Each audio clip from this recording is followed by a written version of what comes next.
So, tapos na tayo.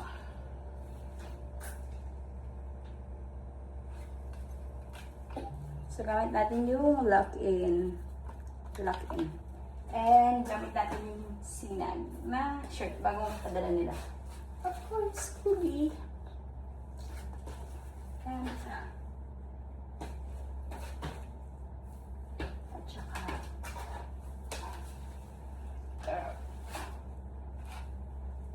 ang dami.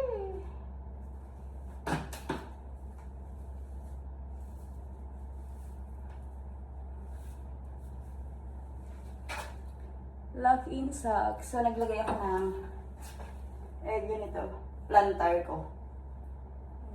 Ng tape, kinesyo tape. Kasi masakit dito sa plantar. So,